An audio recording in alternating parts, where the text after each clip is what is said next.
Let's talk about some top moments from the 2025 season. This was the inaugural season for the BDRL. What would you say surprised you the most? All right, I'll go first. For me, I think there was a lot of things that I was surprised about, but overall, I would say the most surprising thing was the level of competition and the razor thin margins that were the difference between a top dog title and second and third place. There was so many. I was surprised about a lot, but I would say that is the thing that was like, wow, the league it's really cool.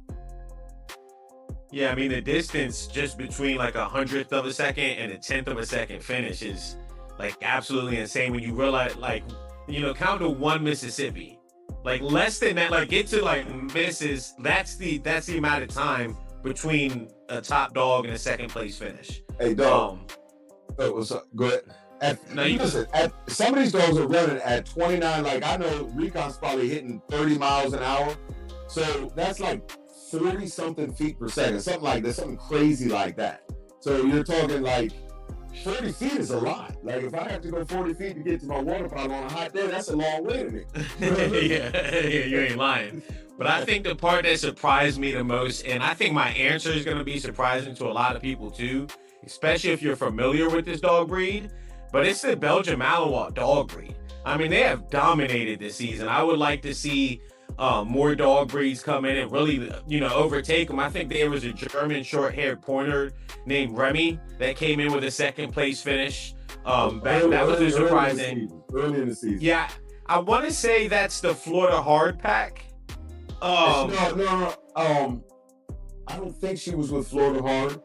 But knocked off one of the Florida Hard Pack that always came in second. I don't have the stats right in front of me, but I remember the exact dog you're talking about because she used to always hop across the finish line. She used to fly. You remember that? Yeah, every time. Yep. We removed and it's actually the reason why we removed the finish line, because we saw that some dogs were actually pulling up towards the dogs. Some dogs were actually pulling up at the end of the run and not actually crossing the finish line in full stride. Yeah, they were leaping right over the white line. Yeah. But I mean, shout out to all the Belgian Malinois that compete at BDRL, because they are literally like, comp their times to other dogs that are running 100-yard dashes, and the only comparisons are greyhounds and whippets.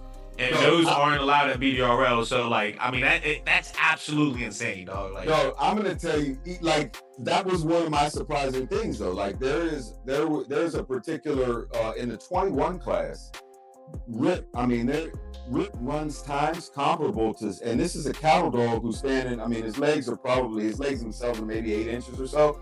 Yeah. And he's dog. Like, just made 21. He's at the long end of the 21s, but he's posting times. They're not with the fastest, not with the top end Malinois, okay, but in that range. But he can compete, yeah. Crazy. What's surprising is that they, so many people had the same consistent time, run after run. There was quite a few that got the same exact time on multiple runs. Yeah, the consistency was surprising. That is true. Even later on through running, 3 and 4 times, 400 yards, they're still. That is definitely impressive. There's a few dogs that impressed me with that this year. Yeah. I think Dozer was one of those dogs that kept running at 7.33. Like, it's like 7.33, 7. Maybe 3.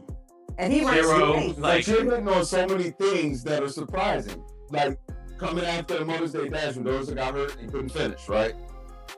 Was there anybody who didn't think he was going to come back and at the race to ground zero and not take on the top dog? Everybody thought he was going to do that. Yeah, that's true. Another huge run. So it's like everything we thought was like, look, just let the thing play it out. So that's my take. For me, it was the competition. For you, it was the consistency. And for Junior, what did you say it was? It's them alligators. Of course, it's them alligators, baby. All of them. Is there a top competition moment that stands out? Yes, absolutely. There's actually like 5 of them. Every time the track record was set, Sky did it, Recon did it again. And then that 6.83, you were talking about the alligators earlier, that 6.83, wow. Yeah. That for me is the top competition moment. Go look up Greyhound times. I urge everybody to do that and tell me that Belgian Malinois aren't up there with them. Can't tell me anything different. I think the top competition moment that stands out, because I have two. I have competition, I have non-competition. So I'll say the competition one first. Pete winning top dog. Because if you would have asked me that the first time I saw Pete, I the only reason I think he ever ran down that track was just to get away from me when I started. So him winning top dog. In the beginning, he didn't run off. He didn't even. He went scratched over the line. Yeah, he scratched. Yeah. No, he wouldn't. So, but he ran away from Junior, got like 30 yards away from Junior, and was like, I don't smell that bad. Yeah, and then I think definitely the non-competition moment for me was after the first three events of the season. So the Winter K9 kickoff, the Spring Fling, and the Mother's Day Dash. After every single one of those events, it was dark outside. We've grown so much since then. There wasn't that many lights. Like literally everybody's standing there, like with their flashlights up, just trying to get good pictures to celebrate the moment, to celebrate what their dogs did, to celebrate the day. Yeah. And mind you, they have been out there for 4 hours at that point. The dogs have been out there, but everybody's in good spirits. I can't remember which one this was at. I think it's the Mother's Day Dash. But people we literally had the kids racing up the track just to pass the time while we were getting our stuff together and stuff. So that was definitely that sense of community and what was built within BDRL for the dog world. I think this is going to change generations. So that just those feelings I'll never forget. I'll tell you something. In off track, this dream, everybody knows that you were traveling 1,600 miles round trip to help us get this thing off the ground. Yeah. And my off track moments, when I tell you to this day, when I think about it, sometimes brings tears to my eyes. When I would come to pick you up at the airport and I would bend the corner around, we would just embrace, yeah, let's go get it, bringing this dream to life. And it was just that feeling, when it was just oh man, that is probably of everything, even the fact that I get to spend my days thinking and doing around dogs, those feelings there were absolutely fantastic. Yeah. So, and that's my off track moment. So anyway, all right, before another mushy stuff, what talk about? With so many dogs, there has got to be chaos from time to time. Tell about one time things didn't go quite right. I got a good one for that one. And, I know which one you're going to use. Yes. Okay. Go ahead. You go first. You go first. Sarge and Elias got pooped on by, I think it was Funny Money. Oh, did they? Yeah. Oh, they got shit on. They got shit on. No, it was. Listen. Funny Money was his first time racing. This is a housemate of Bear now, and I know that Bear is he's a husky. He's I think he runs in 24 and under. 24 and under. Right, yeah. Bear's an awesome dog. His housemate is Funny Money, who's maybe 6-7 pounds, tiny, a teeny little thing. Got scared a third of the way down the track or so. Jumped through the fence into the infield. So mind you, we are two guys at the starting line, Sarge and your brother Fab. They're hopping the fences going to get him. When they finally pick him up, he was so scared he shit on him. Oh man. I thought mine was gonna take the cake. I ain't gonna lie, but oh, that's close. That's hilarious. But then there was practice. We had a practice one day, and this was not during a tournament. It was at practice. We had one of the Chinese Cresteds pop through the pasture fence. And maybe went running crazy through the pastures. That was pretty funny. What about there was the save in the infield? Oh, that was good. Wait, the Stella save? Good. What do you got? The Stella save? Starting line. Take the floor. That was mine. She stole it. The Stella save. Because I had no idea what happened. I just looked back. To this day, there's a little bit of a video of it, but like I still don't know exactly what happened. I just hear like a ruckus over there at a registration. I'm like, what's going on?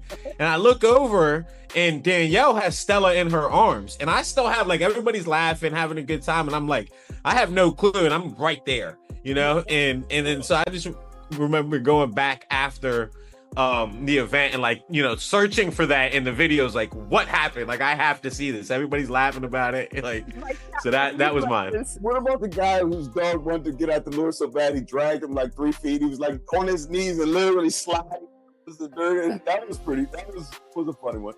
In honor, Otter.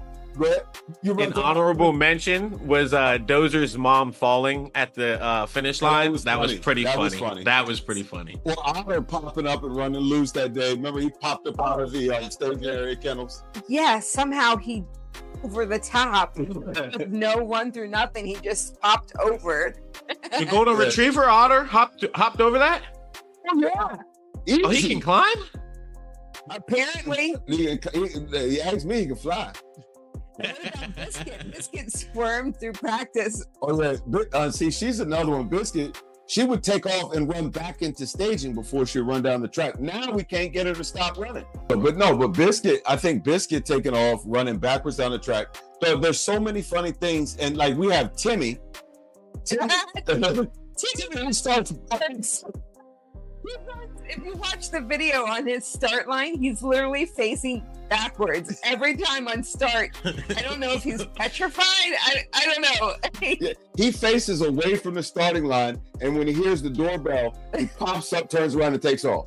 It's my time. It's just hilarious. Like the classic line from the social media is, "Am I for bit me?" When Timmy, because he bit me in the leg. That's Timmy. That's the Timmy we're talking about. Oh, that's the one. That's the one that bit you. That's the one that got me up, Timmy.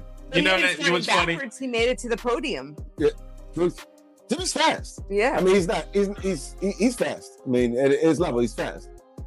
Oh, that's funny. Me and Bree were actually talking about that earlier. She, you know, I said, can I put this on record? I told her to text it to me so I can read it off like that, because that's the part that stood out to her. Like we were just memorizing like the last season or whatever. So what was the part? The Timmy thing? Yeah, when you got bit in the leg. Yeah. Sorry said the same thing. Sorry said the same thing. He said the funniest moment to me was made at the end of the season. But y'all don't know what happens to me down there. I'm down there taking a beating for it. Don't get it twisted. I love it. You love it. All the stuff that happens to me down there winds up with a dog getting a nickname. You got, the camera killer. You got the double time dozer. Nutcracker. You got the nutcracker. You got with the fluffy little cutie.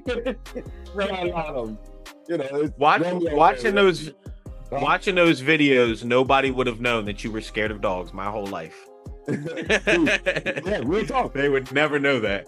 I'm telling you, because like once we got the camera angle where we could see you and like you throwing the lure over the fence so the dogs can't get it or whatever, I'm like, yeah, that's a little dangerous. It's a blast. I ain't gonna bullshit. It's a blast. Like my favorite thing is when they tackle me down there. I ain't gonna lie. I like the dog, and it's cool. All those dogs that come through there like that, they absolutely love me. What dogs or class surprised you the most this season? I would say, I'm going to take this one. I would say the most surprising class was the 14 and under class. Was that okay? Go ahead. No, go ahead. No, because I have a couple of classes that are surprising. Go ahead. You can take 14 and under. I'm going to take 14 and under because it's surprising that those tiny little legs can go as fast as they went. And many tournaments, I want to say, was it the Monster Dash or Mother's Day, where they really showed out? Like they were like the two best tournaments. You're right. It was the Mother's Day. That's when the 14 under class got lit. Yeah. And they did it again. They put on a show again. The whole second half of the season they put on a show. Really? Yeah. I mean, they're tight competition. Listen, Kirby, until the turkey run, the final regular season event, there was not. You had Frazier, you had Tara, you had Mila, you had Kirby, then you had Scud, 5 different top dogs, and then Kirby came back at the turkey run, and Scud took it away from Kirby at the Monster Dash. Kirby had won at race ground 0. Scud took it at the at the Monster Dash. Kirby got it back. She got it back with the trigger. So that's 2 firsts. Yeah, she's the only dog in the 14 under class. That was what I would say is most surprising for me about the 14 under class. That's what surprised me the most. But I'll also say the level, again, we're a brand new league. So for me, the level and caliber of competition in the upper classes, in the 24 and 24 under class, that there's a lot of very fast pit bull. We own the Motel 6, so there's a ton of, we see a lot of fast dogs. We have a lure course out there, we see a lot of fast dogs, but the degree of fast dogs, like in the 24 unlimited class, you got Recon. Recon is possibly, the fastest Belgian Malinois in the country. Now, this dude is, 6.83. Show me better. I saw another league. Exactly what I was going to say. Fastest. I'm sorry? I was exactly going to say that. Show me one better. Yeah, you gotta show me. And don't tell me. Show me with a laser start and finish. Yeah. So I like Recon's my guy, hey, listen, he's my guy in terms of that argument. But the 24 and underclass, I'm gonna say is probably my most surprising class. It's just such a tight competition. It's so tight. Like it's razor thin every single time. You know what I mean? Yeah. And then at we had a Belgian, her father thought she was gonna come in. Remember Emma at the turkey run? I thought she was going to come in and dominate the competition. She scratched on her first run and then was able to climb her way onto the podium. Similarly, there was something that happened. There was something that happened in the 14 and under class that I thought was really cool. It was one of the most dramatic turnarounds, and it was a team. And this is, again, when you go back to things that surprise you about the season, this was a team decision that got 2 dogs from scratch to on the podium in a single competition. Usually they have to come out to practice, we train them, whatever, we work with them. But it was at the Mother's Day Dash, it was Mila and Izzy's first competition. Remember, they'd come out to practice, they did good at practice, but it was so much going on in the infield, they just wouldn't do it. But their family had brought 5 people. So by them bringing 5 people, they had someone familiar at the starting line. So they took off and turned right back around and scratched on both of them in the first heat. The family got together, regrouped, and what they did is they brought all 5 family members down to the finish line. So the dogs then had no one at the starting line that they were familiar with, so they ran the track. And it took them from scratch to top dog and 3rd place, respectively, in that tournament. And I just thought, that's why it's a team game. That for me was like, I was like, that was really cool, because it really showed that it's not just the dog running. Little things like that matter. I'll be right back. Yeah, I ain't gonna give out too much sauce because my girl Lotta gonna compete. Shoot, I can't talk. My girl, I got excited. My girl Lotta is gonna come down there and compete, but there definitely is strategy into winning, and they showed strategy there. Like I said, that dog was probably just running to get away from me. It hurt their family at the end, but then all of a sudden Mila opened up and she really ran down the track, and I think that was Izzy as well, and really performed good, winning top dog. And I think, did Izzy win 2nd or 3rd place? Do you know? Third. Storm took 2nd in that tournament. Yeah. Oh, Storm took 2nd. Oh, remember when Storm first ran as well? Remember we thought like, oh, Storm definitely had it. She was the first one that I think broke like 10 in the 14 and under, and like y'all had seen Storm at practice, and then so for Mila, like there was a lot of drama in that competition with the 14 and under. Well, and now they're breaking. They're in the 8 seconds. The 14 class winners. Now, like you remember that, like it started. Just so you bumped your camera a little bit. Well, what I'll tell you about what we were just talking about, Storm. Yeah. In the 10 seconds, we're in the 8 seconds. This is one of the things that I thought, and this happened in every single class. To start out the year in the 14 and under class, you could win a top dog running in the double digits. Now you can't win a top dog unless you run in the low 8s. Yeah. But the cool thing is, the same dogs that were running in double digits early in the season are the same dogs that are running in the low 8s now. So it's the more you come out, the more they're familiar with the track, they understand the game, they get faster, they know that it's safe, they can really let loose and turn up the juice. You know what I'm saying? Yeah. So I think the class that surprised me the most would be the 17 and under.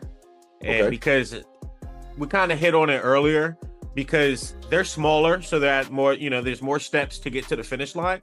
But not all of them, but some of them, and the really fast ones like Dozer, I mean, they can compete in 21 and 24 and hold their own. Oh, I mean, on any given Sunday, they can show up and win top dog, playing up. Oh, my bad. Saturday. On any darn Saturday, that somebody from the 17 class can show up and run a faster time than the 21, 24. I don't know about 24 Unlimited, but some of those dogs aren't all that fast. But so it's definitely the 17. I mean, the honest thing, and this is, I'm not going to bullshit. The honest thing is we probably have the fastest Belgian Malinois in the country racing the 24 Unlimited class. And that the reality is, you should come out and watch him to say that you saw the fastest Belgian Malinois in the country. Yep. But there's really nobody, most dogs are competing for second place in that class, and what's that? I might have a dog. It's not mine, but we are coming down from Maryland sometime in 2026, and he probably, I haven't measured him. I ain't do that yet, but I think he's gonna be 24 Unlimited. And Recon, I hear everything we talking, even I'm talking it, but we coming, baby. All right, that's what's up. With a year in the books, would you say that you learned anything from the experience? Oh, absolutely. I mean, I've learned, I guess the number one thing, not number one, what I've learned, remember, this is a brand new sport. So we didn't know going in what a fast dog was really on this kind of track, that it's not a perfectly flat artificial surface where a dog can just let loose. They're not chasing a lure on the ground.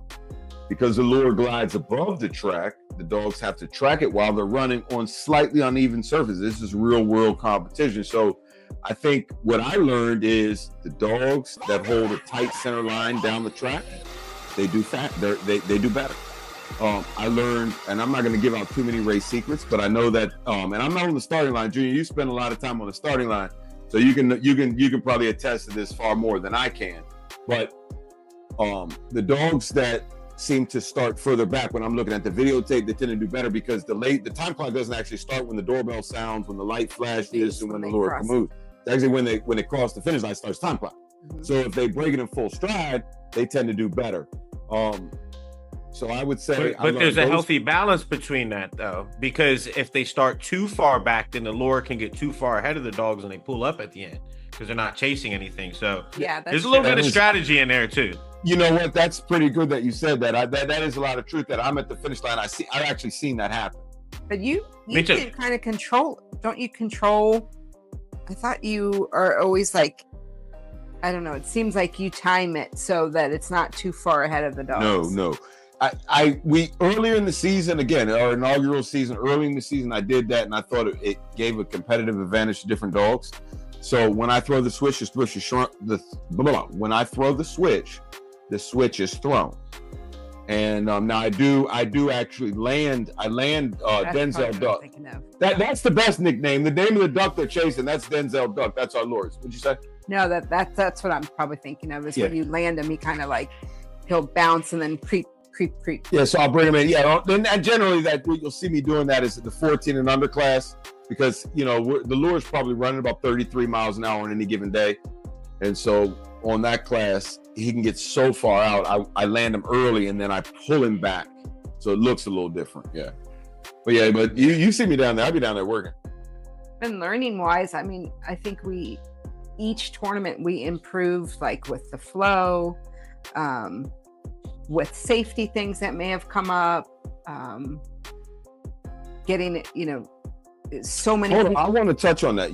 She's actually 100% right on the safety thing. We actually had, this is again the first time facility. It's the only one like it of its kind, and so we had a dog that got hurt at the track, off the track, and we got that straight right away. But by the next tournament, there was no way a dog could get injured in the same way, and it was a very, very superficial injury. But it was an injury nevertheless. Mm-hmm. So yeah, I think we've learned each time we've improved. The flow is getting better.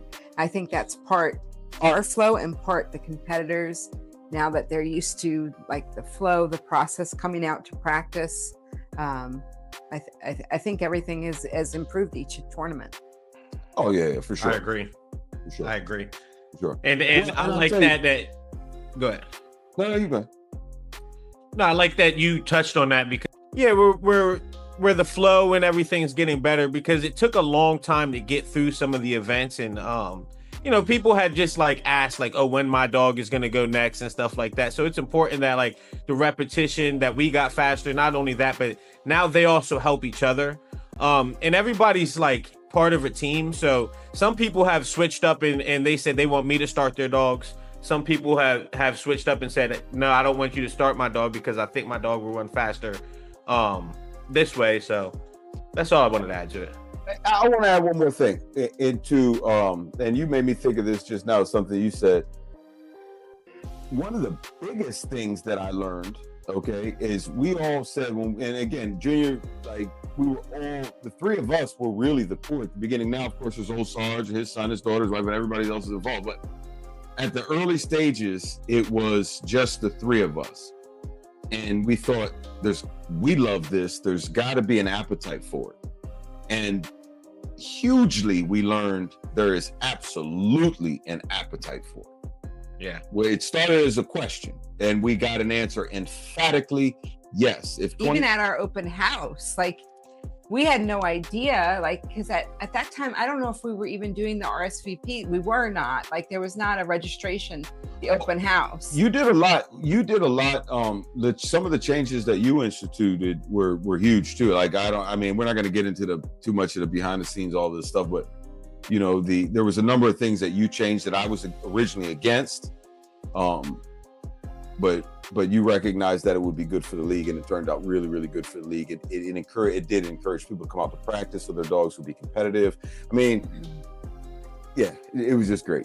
Anyway, we grew, and we learned, and everybody and their dogs have grown with us. And that leads me kind of like into mine, because I love when I see Dozer on the slap mill.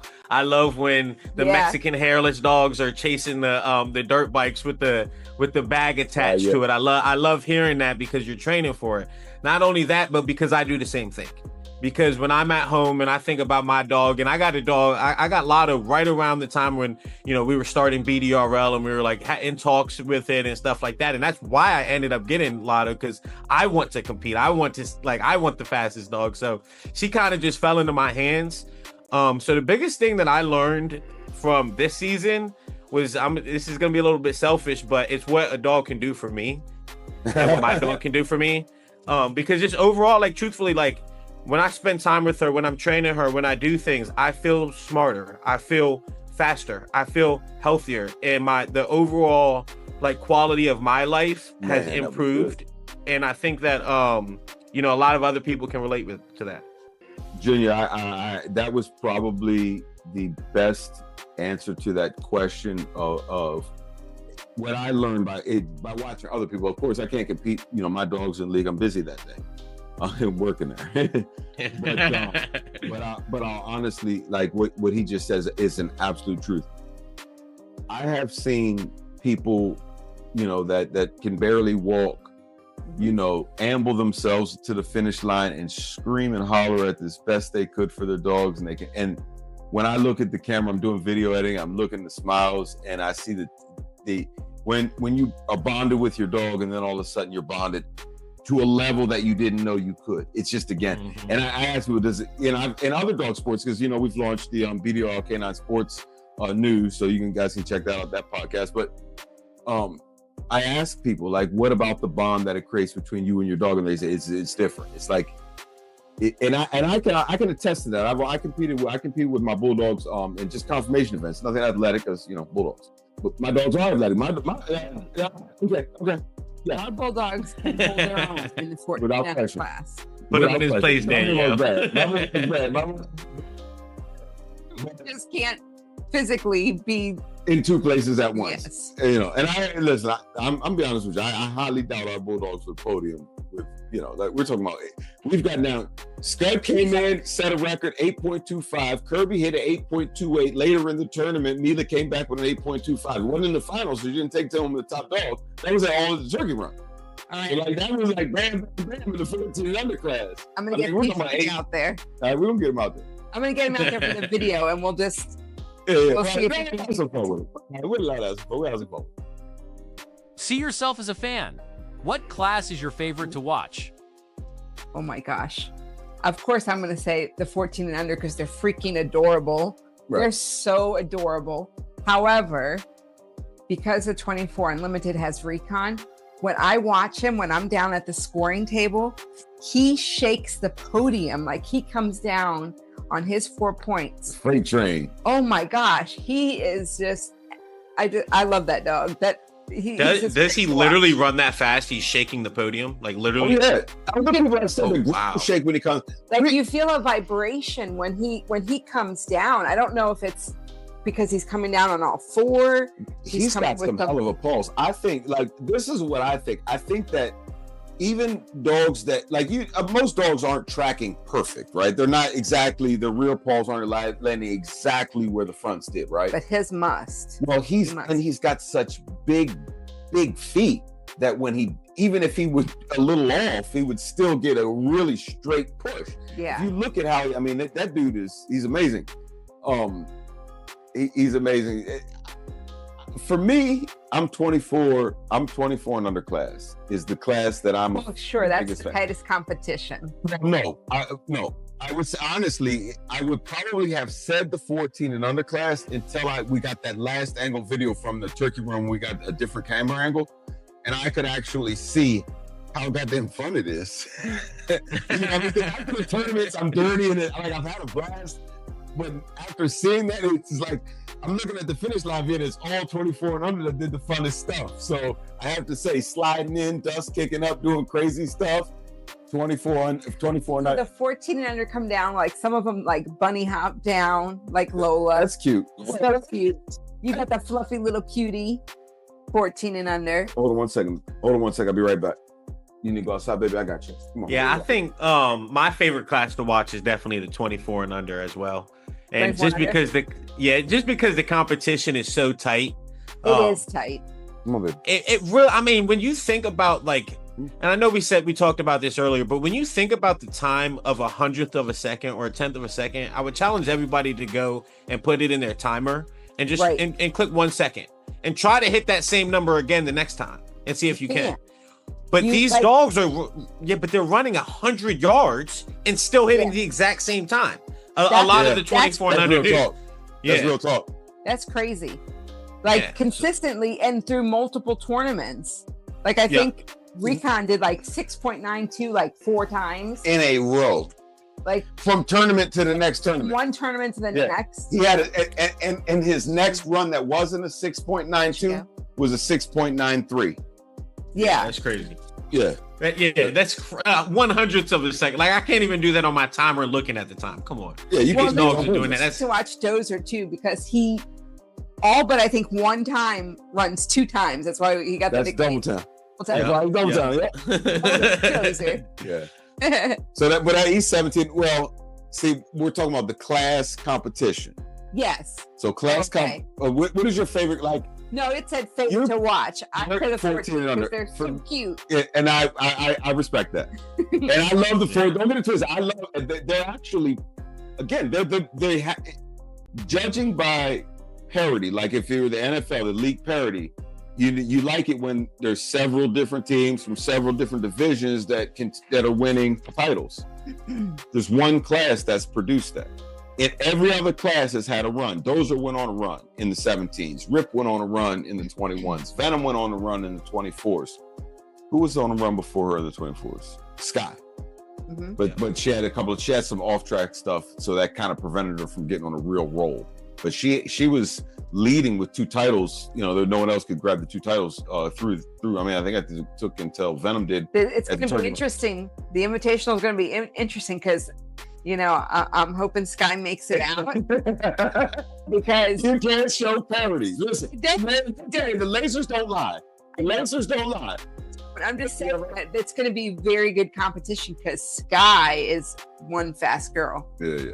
I mean, she held the record for a long time. Yes. She got it. Yeah, because, and again, this is what I absolutely love about the way our sport is designed. It's not a titled sport. It's you earn titles, you get faster, you defend titles, you continue on. And Recon hit the track, and I'm not sure if he set the track record on his first tournament, but since the day one he put his foot on our track, he's been running downhill. He's been getting faster and faster and faster. Now, I will say, when I say that's 6.83, like he's been only within 1/100th of a second of that since. Mm-hmm. So, but because you've seen it happen so much with him, every time he takes a track, I'm like, oh shit, here we go. Let's see what he's gonna do. But also, he's just a character. Like, he comes with his sunglasses on. Dude, let me tell you something. Registration. Imagine this: that Belgian Malinois, who's got that kind of athleticism, comes down. He's locked on the lure, and I think he's like tied up in the lure rope and all this kind of stuff at the finish line. And I go to reach. I come up with his tail. Okay, so he doesn't react. He's been locked on a lure. He's that athletic. I grab his tail, but it was one of those kind of things where you grab the tail, but if you let go, you're gonna fall.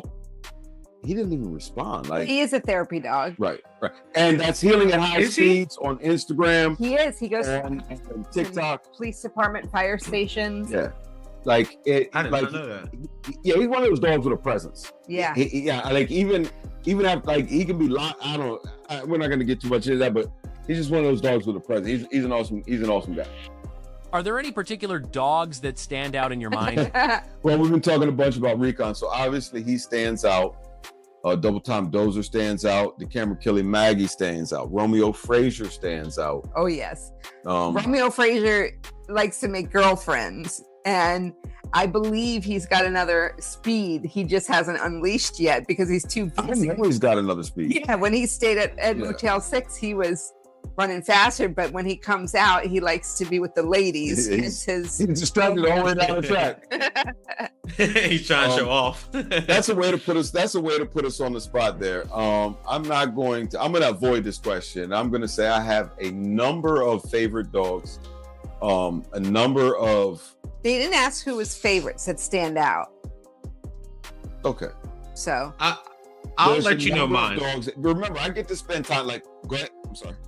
No, go ahead. You can finish. I'll let you finish. Yeah, remember, my perspective is different. I also work in practice, so there are certain dogs that stand out to me because I'm like, wow, like that dog didn't get off the starting line, and even at practice was afraid. They worked with us, they loved us, and stuff like that.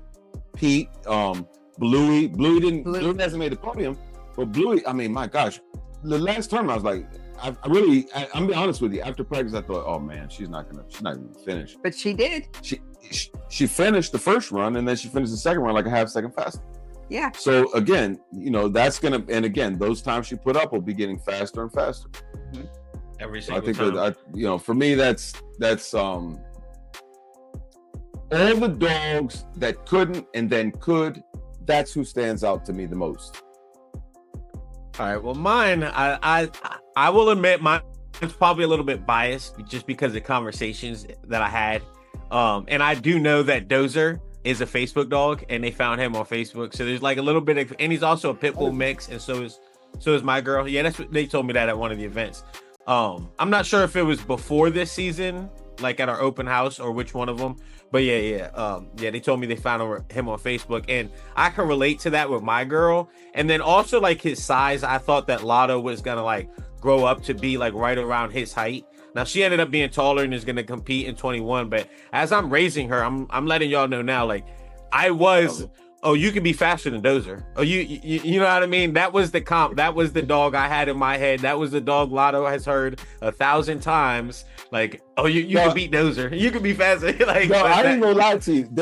I ain't gonna bullshit you. Like really, again, with us having a brand new sport, like there was times that I thought like Mercy, like who's ever gonna beat her?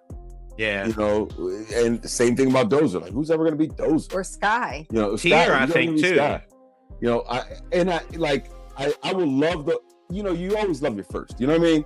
So it's like I'm gonna love those dogs until forever. You know what I mean? Like, no matter what records get set, of course I'm gonna continue to love all the dogs. But it's like when those dogs, when you remember back, because you learned from them. You learned that while Mercy was like, whoa, then Sky came on the scene, and you were like, whoa. You know what I mean? And then you just continued. There's dogs kept showing up, and it's like, whoa, like Pete going from I can't get off the starting line, baby. His name is Baby Rocky now. Yeah. He got off the mat. You know what I mean? Literally. I don't know. I fall in love with all of the dogs. Like literally, I could tell you I love every one of the dogs because I get to see them when they register. I get to snuggle, get a couple snuggles in with them. And I would, I'm sorry, I didn't mean to interrupt. Good. No. I would be remiss if I didn't say Maggie. I absolutely love that girl. And Red. And let me tell you something. I have a story about Red. When we were first launching the league and we were promoting to let people know about us, I ran into Red at a big dog event. And this guy, so I did what I had to do to get in touch with the DJ and let us get a microphone and tell everybody about Backyard Dog Racing League. So we did that, and out of nowhere, Red's in the crowd. We see Candy and Red, and they came up and they gave us such a plug because they have such a good time here racing with us, and they were my first real encouragement. That made me go, okay, support. That made me go, okay, people really do enjoy this, and this is really good, especially for you have someone who has 100 and probably Red's probably going 100 pounds somewhere around there, and so it gives an opportunity. I just had, and he's such a ham. That dude, he's hilarious. And he absolutely loves He jumps so much. He actually jumped up one time and headbutted me and gave me a headache for the rest of the event. But I'm like, he's so excitable. He's very excitable. Okay, so let's go around. After thinking about it, I'm going Red is my dog that stands out. We did an event together. We were on stage together. All right, for me, it was the dog that stands out is Dozer, but I do have to mention almost every dog I start had me feeling like I was in a race.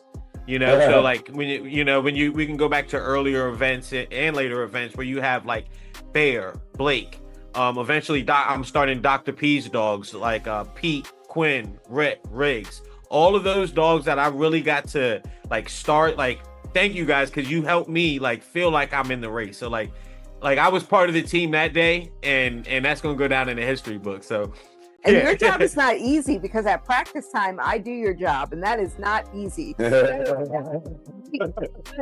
for this. As a fan, I want to say thank you for an awesome first season. I am looking forward to more great competitions in 2026.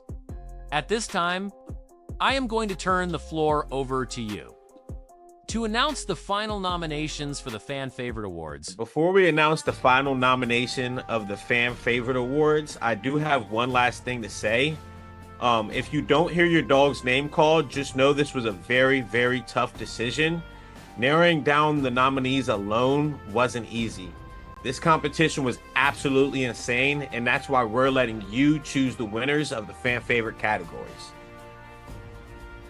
And it's at this time I'm honored to announce the 14 and under class fan favorite dog nominees are Platypus, Nena, Kirby, and Storm.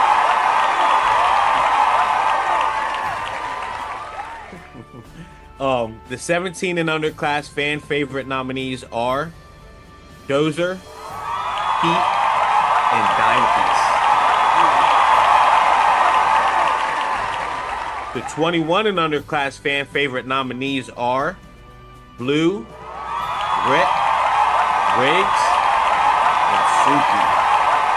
All right.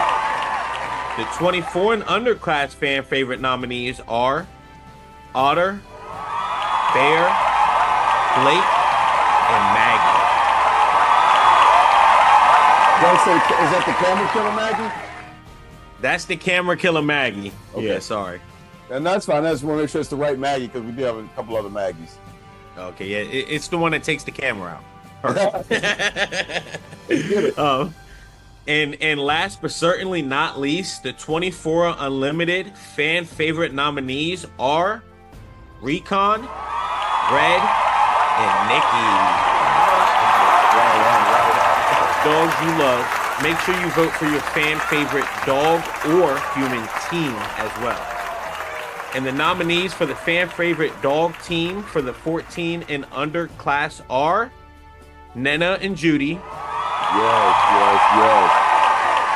Fraser, Maverick, and Maggie. Yeah. Storm and Jim. Yeah, Jim. And Lola and Mark.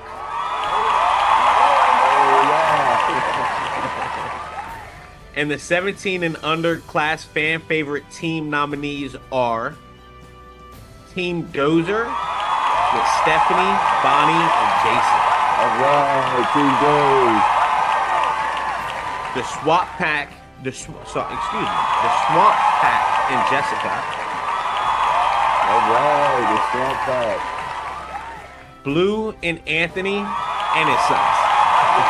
Yes. I know why they got me. Underclass fan favorite team nominees are Miller and D, or Deanna. We have Zelda and Tina. All right.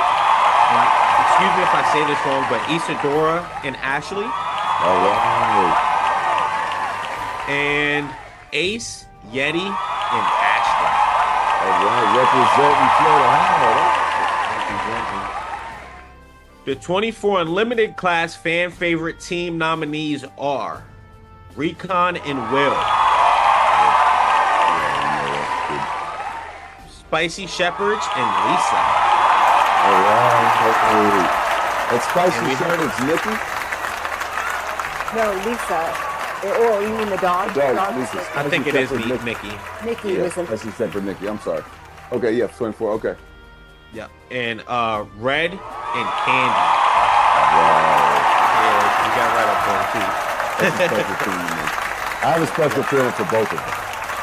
Because of the way that Candy always supports us, and Red has always loved me from day one. Like I remember when early on, he he's just a cool. Nominations out I want to tell everybody congratulations to all the nominees. Every dog and every team earned their spot. Thank you to everyone who helped make this season unforgettable. Now it's in the fans' hands to go vote, show love, and good luck to every dog and team in the running. You all deserve to be there. Absolutely. Thank you, everybody, for an awesome 2025 season. Before we sign off, is there anything that you want fans to take away from this? Anything you want to say? Absolutely. First off, I want to say congratulations to all the invitees to the Holiday Classic Invitational. You all have the opportunity to become the very first undisputed top dogs in the history of Backyard Dog Racing League. Secondly, I want to tell you, after the Holiday Classic, we'll be racing into the year 2026 like ding dong, let's race. Let's race, baby.